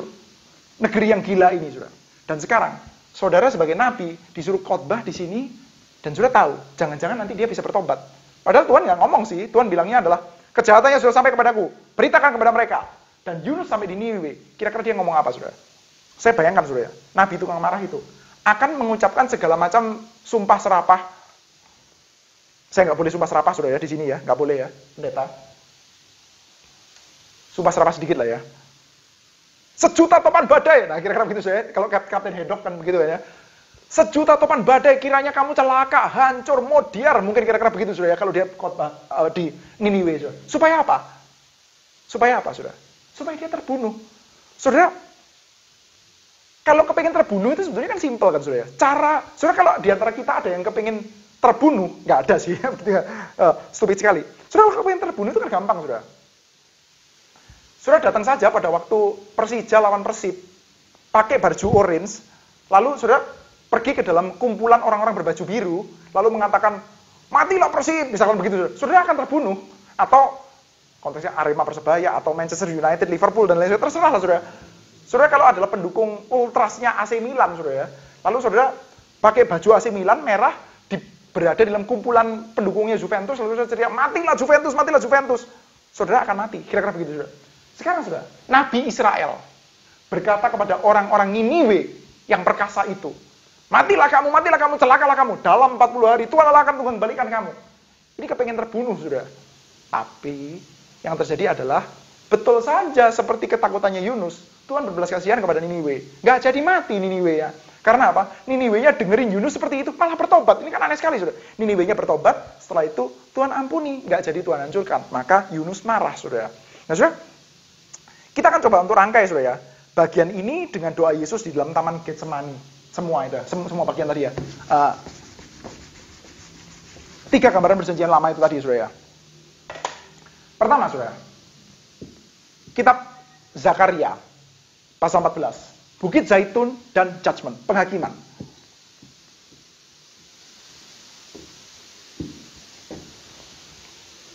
Kita melihat, saudara. Yang pertama-tama, ternyata, saudara, mendapat penghakiman adalah umat Tuhan. Murid-murid, gembala dipukul dan mereka akan scatter. Ya, penghakiman bukan dalam artian ini ya, terlepas dari Tuhan dan sebagainya. Tapi mereka, Yesus dipukul, gembala akan dipukul dan mereka akan terpecah belah. Mereka akan scatter. Saya bacakan. Ya. Lalu Yesus berkata kepada mereka, kamu semua akan tergoncang imanmu, sebab ada tertulis, aku akan memukul gembala, dan domba-domba itu akan tercerai-berai. Akan ada penghakiman, gembala dipukul, domba cerai-berai.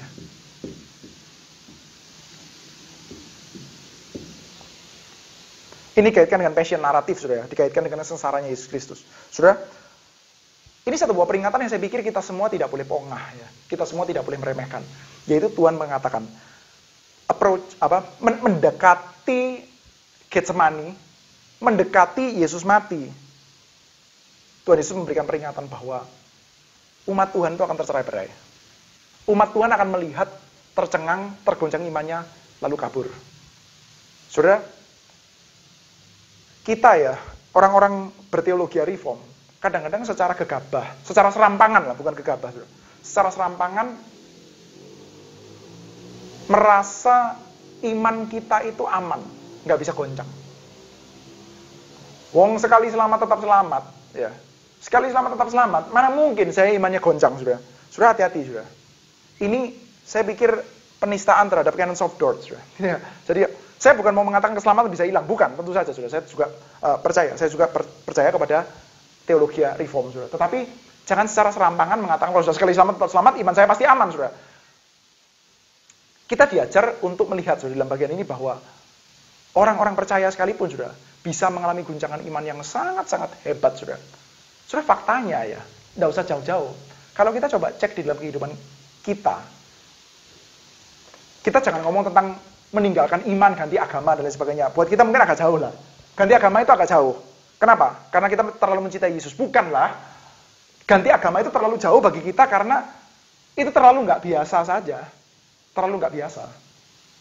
Ya, pendeta Eko jadi mualaf, itu kan sangat nggak biasa aja, aneh sekali gitu ya. Terlalu jauh lah. Atau siapa jadi ateis misalnya gitu, saya nggak mau lagi ke gereja. Agak terlalu aneh lah. Jadi,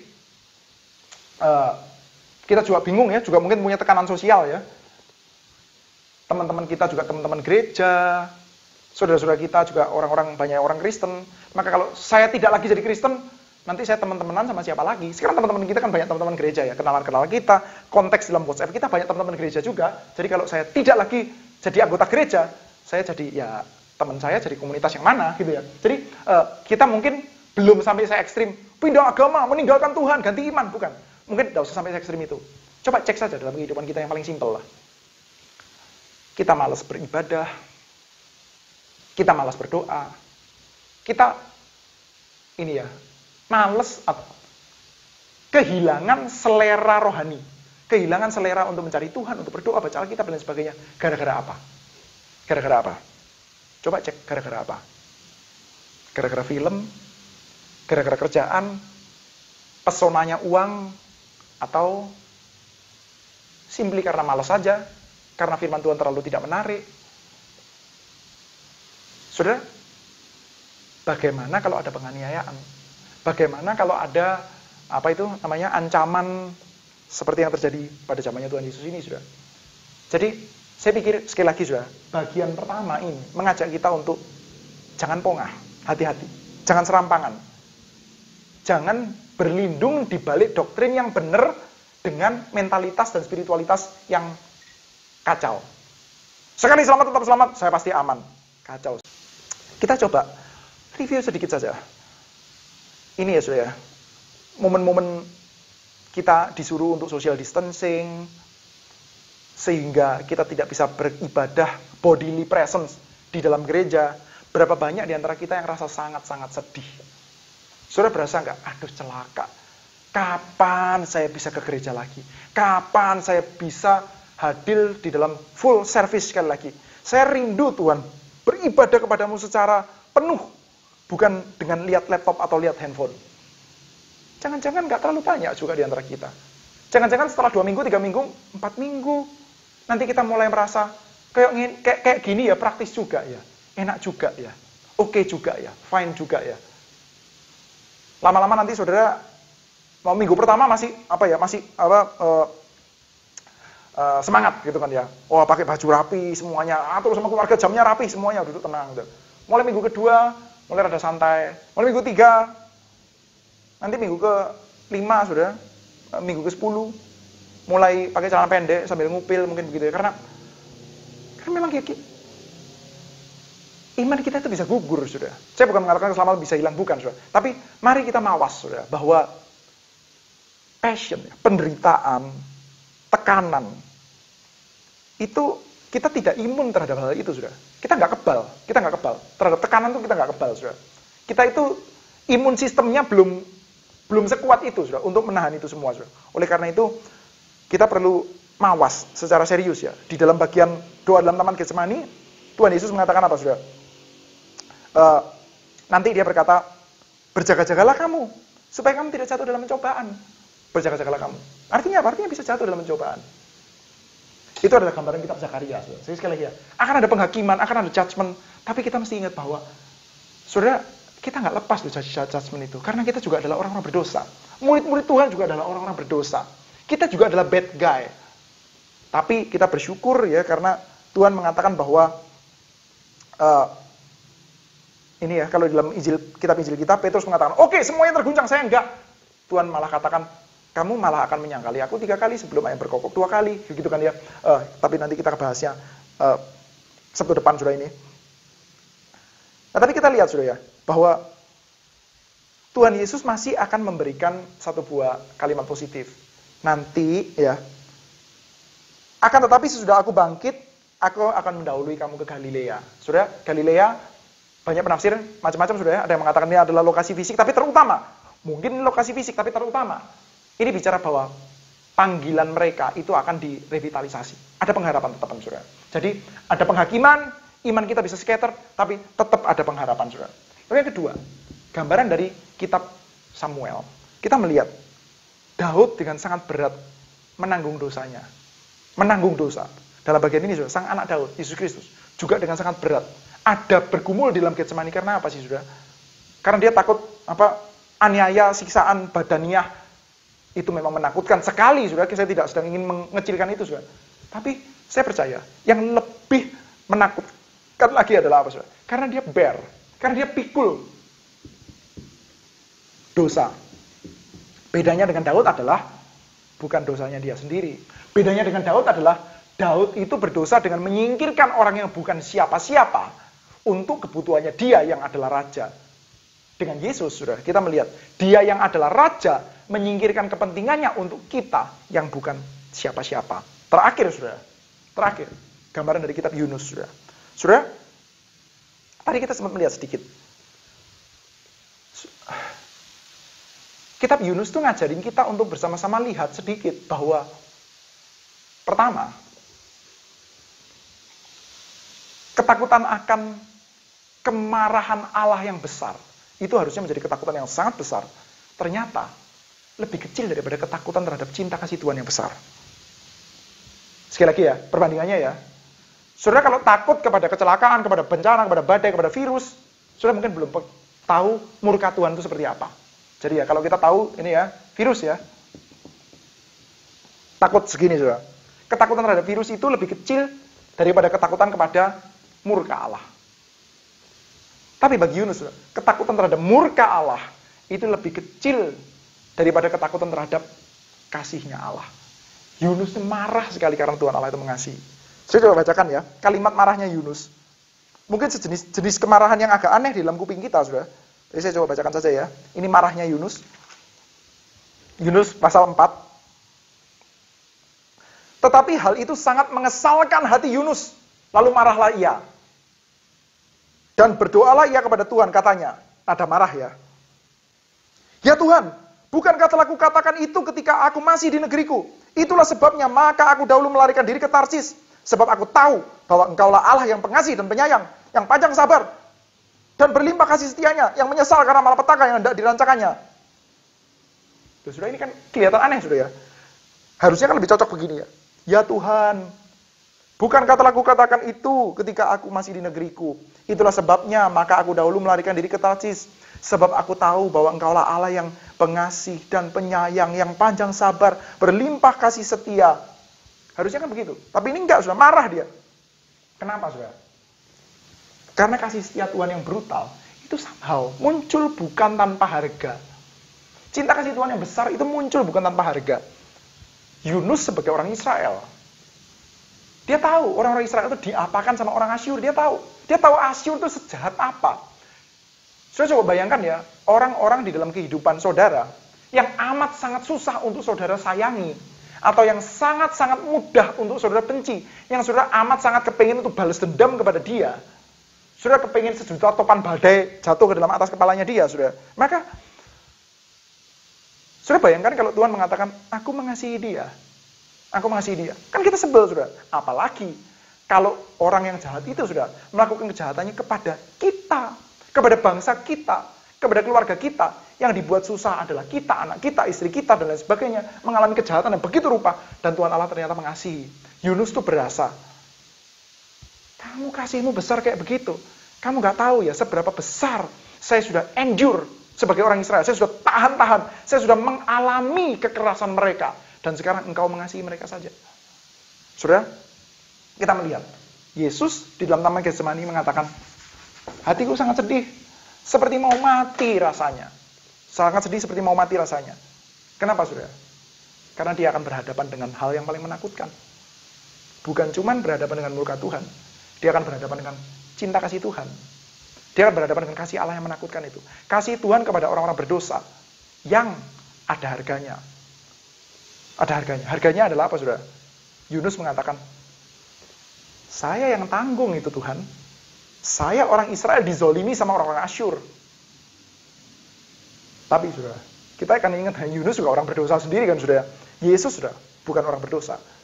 Dan ketika dia berhadapan dengan cinta kasih Tuhan bagi orang berdosa, seperti kita semua, seperti saudara dan saya, orang-orang berdosa ini saudara, maka kita mendapati Yesus yang menanggungnya saudara. Oleh karena itu tidak heran, pergumulannya sangat berat. Hatiku sangat takut, seperti mau mati rasanya. Nah, saudara, terakhir saudara, kita boleh coba sekali lagi refleksi singkat saudara. Kalau saudara dan saya percaya kepada teori konspirasi ini, dalam tanda kutip saudara, percaya kepada teori konspirasi ini, saudara, kita bisa sekedar mengatakan, saya nggak percaya, selesai saudara. Jadi kita bisa mengatakan bahwa Yesus itu mati karena dia salah perhitungan, selesai, sudah aman buat kita. Tapi kalau sudah percaya kepada, dalam tanda kutip, konspirasi teori yang disajikan oleh para penulis Injil kita, sudah percaya bahwa, no, Yesus bukan salah perhitungan. Yesus secara precise menggenapkan gambaran-gambaran yang ada dalam kitab Zakaria, dalam kitab Samuel, dalam kitab Yunus, cuman dengan plot twist, yaitu bahwa penghakimannya ternyata bukan sekedar kepada orang-orang berdosa, bukan sekedar kepada murid-murid, tapi penghakimannya adalah dia tanggung. Bahwa Daud itu memikul dosa, lalu mendapatkan pelepasan dari Tuhan, karena belas kasihan Tuhan. Tapi Yesus memikul dosa, dan yang mendapat belas kasihan Tuhan, pelepasan dari Tuhan adalah orang berdosa seperti saudara dan saya. Dan bahwa seperti halnya Yunus merasa begitu berat, karena orang-orang berdosa itu menerima belas kasihan Tuhan, maka kita juga mendapati Yesus sudah menanggung hal itu. Dosa saudara dan dosa saya, saudara. Karena Tuhan mencintai kita. Kita sekali lagi mengingat konteks Paskah. Anak-anak sulung dikorbankan. Karena apa, saudara? Anak-anak sulung dikorbankan karena Tuhan menganggap kita, menganggap Israel sebagai anak sulungnya dia. Israel adalah anakku yang sulung, maka kalau kamu tidak bebaskan anakku yang sulung, anakmu yang sulung akan saya habisi. Dan sekarang Tuhan Allah berkata, kamu dan saya adalah anak-anakku, sehingga anak sulungku kuhabisi. Tidak heran itu menjadi pergumulan Yesus yang sangat berat. Saudara, ini teori, sekali lagi ya, kita bisa just katakan, saya tidak percaya itu, selesai saudara. Tapi kalau saudara dan saya adalah orang Kristen yang percaya kepada hal ini saudara, maka tidak bisa tidak, saudara dan saya dipanggil untuk ikut sama agenda ini. Kalau kita percaya kepada hal ini, maka kita dipanggil untuk ikut sama agenda ini. Agendanya Yesus dari Nazaret ini, di mana kita percaya bahwa pergumulannya Yesus Kristus ini berarti kemuliaan. Pergumulan Yesus Kristus ini hadir dalam konteks Paskah dan pembebasan. Maka saudara dan saya juga diajak untuk berpikir secara sama, saudara. Saudara dan saya juga diajak untuk bergumul dengan serius, untuk bear, untuk tanggung kelemahan-kelemahan, berbagai macam kelemahan yang dialami oleh semua orang, termasuk orang-orang yang kita benci, termasuk orang-orang yang tidak kita sukai. Saudara, ketika saat ini saudara kita mengalami bencana yang dahsyat berkenaan dengan wabah penyakit COVID-19 ini saudara ya, virus ini. Apakah saudara dan saya sudah secara serius, secara sungguh-sungguh menanggung di dalam diri kita? Tidak usah jauh-jauh, turut berdoa saja. Turut berdoa saja. Itu sudah tidak mudah. Hanya turut berdoa saja. Padahal orang-orang yang terkena dampak itu bukan musuh-musuhnya kita loh. Tapi yang paling starting awal, mari kita coba belajar untuk hal ini saudara. Punya empati yang lebih besar kepada dunia ciptaan. Setelah itu, kita juga diajar untuk punya empati dan cinta kasih kepada orang-orang yang membenci kita, musuh-musuh kita, yang kita benci kepada dia, saudara. Seperti yang terjadi dalam dirinya Yesus Kristus. Dia bergumul. Saudara, saya akan berhenti sampai di sini, saudara. Pertanyaan-pertanyaan berkenaan dengan kelas ini, saudara bisa alamatkan kepada WhatsApp yang ada di dalam deskripsi, atau saudara bisa masukkan ke dalam kolom komentar. Nanti jawabannya ada di dalam hari Selasa, di mana kita akan bahas isi doa di dalam Taman Getsemani ini, saudara. Doanya sendiri kita akan bahas.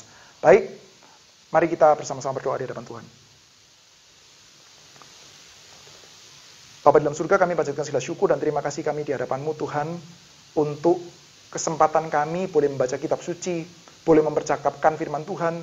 Kami sungguh rindu Tuhan, Engkau membuat kami semakin mengerti. Dan ketika Engkau memanggil kami sebagai orang-orang yang percaya, kiranya Tuhan, Engkau juga memanggil kami untuk kami boleh menghidupi apa yang kami percayai. Kami boleh ikut kepada agenda juru selamat kami. Terima kasih ya Bapa. Kami juga berdoa memohonkan kepadamu, kiranya Engkau mempersiapkan kami Tuhan, untuk boleh masuk ke dalam ibadah besok. Terima kasih ya Bapa. Dalam nama Tuhan kami Yesus Kristus, kami panjatkan segala syukur dan segala doa kami. Amin. Selamat malam Bapak Ibu sekalian, saya harap kita semua mempersiapkan diri untuk masuk di dalam ibadah besok. Tuhan berkati, puji Tuhan.